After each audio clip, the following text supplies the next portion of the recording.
வணக்கம். இது கதைக்களம்.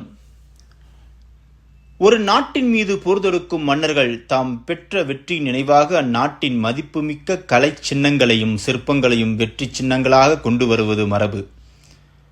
ராஜேந்திர சோழனும் ராஜராஜ சோழனும் தாங்கள் படையெடுத்து சென்று வெற்றி வாகை சூடிய சாளுக்கியம், கலுங்கம், நுளம்பர், கங்கபாடி, வங்காளம், கம்போஜம் என்று பல்வேறு நாடுகளை கைப்பற்றி அங்கிருந்த அபூர்வ சிற்பங்களையும் தூண்களையும் கொண்டு வந்தார்கள். அப்படி கொண்டு வரப்பட்ட சிற்பங்களும் சிலைகளும் இன்றளவும் வழிபாடுகளில் இருக்கின்றன. அவற்றை நாம் தெரிந்து கொள்வோமா? வங்காளம் இன்றைய பெங்காலிலிருந்து கொண்டு வரப்பட்ட பால விநாயகர் நாகேஸ்வரர் கோயிலில் கொலுவிற்றிருக்கிறார். நர்த்தன சிவனாய் செப்பு திருமேனியாய் மேல் கடம்பூர் கோயிலில் இன்றளவும் வீற்றிருக்கிறார். வங்காளத்திலிருந்து கொண்டு வரப்பட்ட மகிஷாசுரமர்தினி அரையன் ராஜராஜன் என்னும் தளபதி மூலம் கங்கை கொண்ட சோழபுரத்தில் வீற்றிருக்கிறாள். வங்காளத்திலிருந்து கொண்டு வரப்பட்ட பெங்கால் காளி இன்றளவும் கங்கை கொண்ட சோழபுரத்தில் கொலுவிற்றிருக்கிறாள். சாளுக்கிய நாட்டிலிருந்து கொண்டு வரப்பட்ட துர்க்கை அம்மன்குடியில் வீற்றிருக்கிறாள்.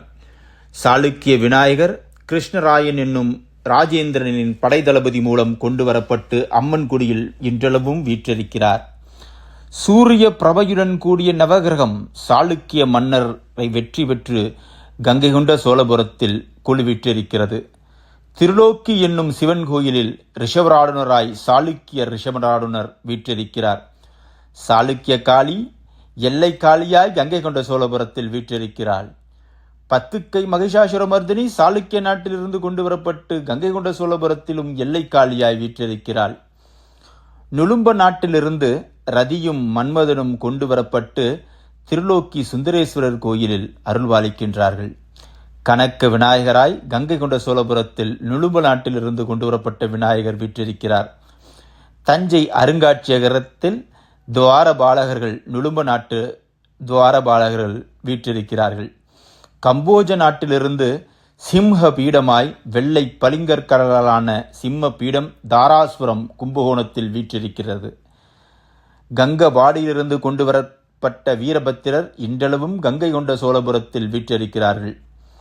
கங்கபாடியிலிருந்து கொண்டு வரப்பட்ட 45 தூண்கள் திருவையாற்று ஐயாரப்பர் கோயிலில் சுற்று பிரகாரத்தில் இன்றளவும் கொலுவிற்றிருக்கிறது. இது ராஜேந்திர சோழனின் அணுக்க மனைவியான பறவை நாச்சியாரின் திருக்கரங்களால் கட்டப்பட்ட கோயில். இன்றளவும் 45 கோயில் தூண்களும் கங்கபாடியின் வெற்றி சின்னமாய் சோழர்களின் வெற்றி சின்னமாய் கங்கைப்பாடியிலிருந்து கொண்டு வரப்பட்டு அழகுற காட்சியளிக்கிறது.